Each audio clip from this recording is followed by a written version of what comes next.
Today I'm going to discuss Proposition 206, Employee Leave Law for Substitutes. As you know, the Arizona voters approved Proposition 206 on November 8, 2016, almost a year ago. It dealt with state minimum wage increases and mandatory earned paid sick leave. The focus of this presentation is to review the criteria for paid sick leave and what will be implemented to align with the new statutes. Employers with 15 or more employees must provide at least 40 hours, 5 days, of paid sick leave to each employee each year. Proposition 206 applies to all Arizona public schools and public school districts regardless of their size. Prop 206 applies to all school and school district employees, whether you're full-time, part-time, permanent, or temporary. Individuals who volunteer within the district are not eligible for sick leave. Independent contractors are also not employees for Prop 206 purposes. An employee may use sick leave for themselves or family members. They can use sick leave for physical or mental illness, injury or health conditions, need for medical diagnosis, care or treatment of a mental or physical illness, injury or health condition, or a need for preventative medical care.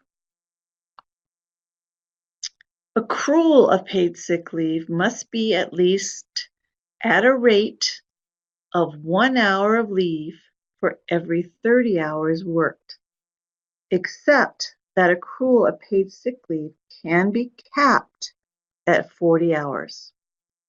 For accrual purposes, an exempt employee is assumed to work 40-hour work weeks, unless his or her normal work week is less than 40 hours.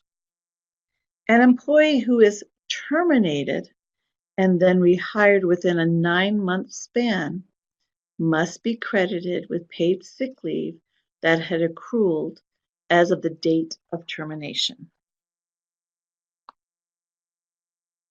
An employee is entitled to use paid sick leave as it accrues, except a district may require an employee to wait for up to 90 days after his or her start date to use sick leave.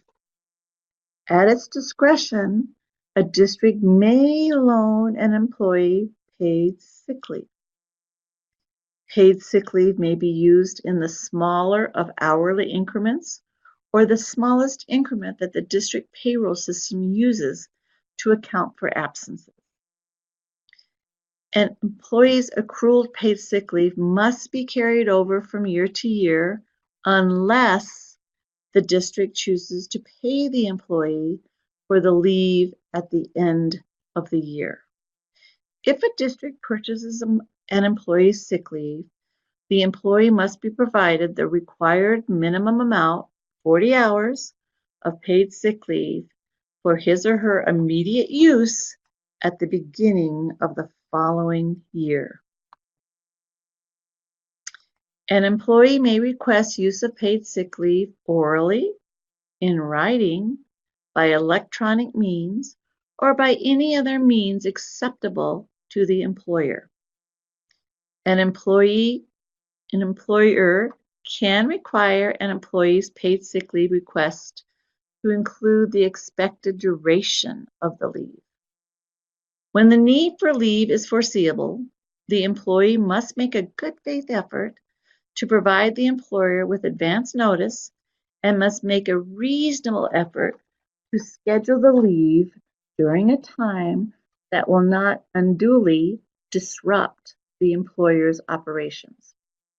If an employee uses 3 or more consecutive workdays of paid sick leave, the employer can require reasonable documentation that justifies the leave. An employee's paycheck or an attachment thereto must indicate for the employee the amount of paid sick leave available, the amount of paid sick leave taken to date, and the amount of pay received as a result of use of paid sick leave. Sunnyside's pay receipts from the new iVisions portal addresses each of the items listed below. Here is an example of what is seen on a Sunnyside employee's receipts.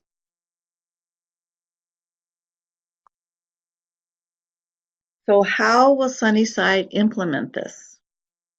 Well, we're going to have the certified Sunnyside employees will be required to work 90 days before paid leave can be utilized.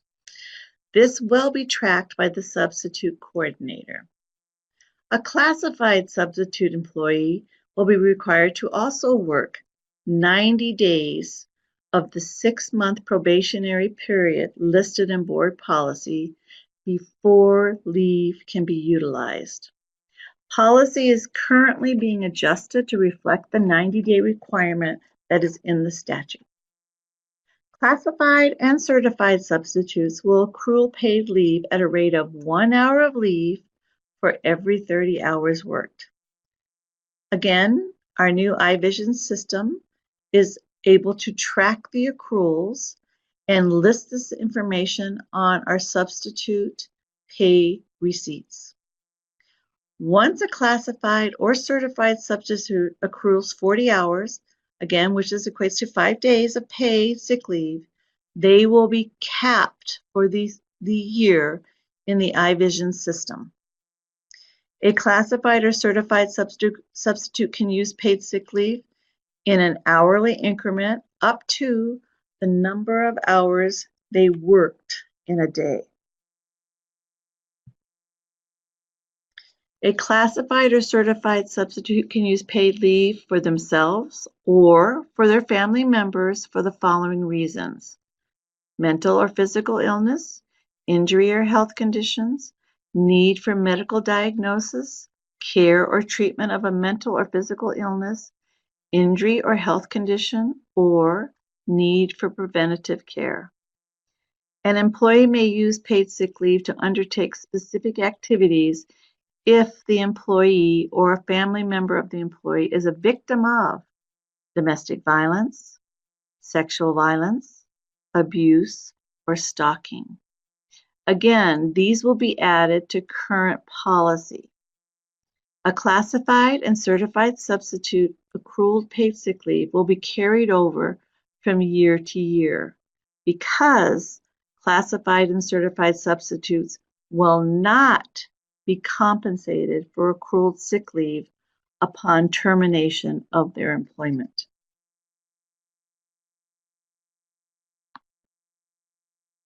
Classified and certified employees will follow board policy when requesting use of sick leave. Current policy on sick leave will be updated to align with 206 statutes. As I shared earlier, we need to add to our current policy some of the reasons why an employee can take leave. If a classified or certified substitute uses more than 3 or more workdays of paid sick leave, their immediate supervisor can request documentation that justifies the leave. FMLA leave is also available to a qualifying employee, one who has worked for more than a year, and that time period does not need to be consecutive, and for at least 1,250 hours during the preceding 1-year period of time. As with any of our employees, the certified and classified substitutes, the benefits department will calculate if an employee qualifies for FMLA. Please let me know if you have any questions on how we plan on moving forward with the items discussed in this presentation to address Proposition 206 statute. As I shared, Policy is being updated to also align and will be coming to the board for approval as well. Thank you very much for your time.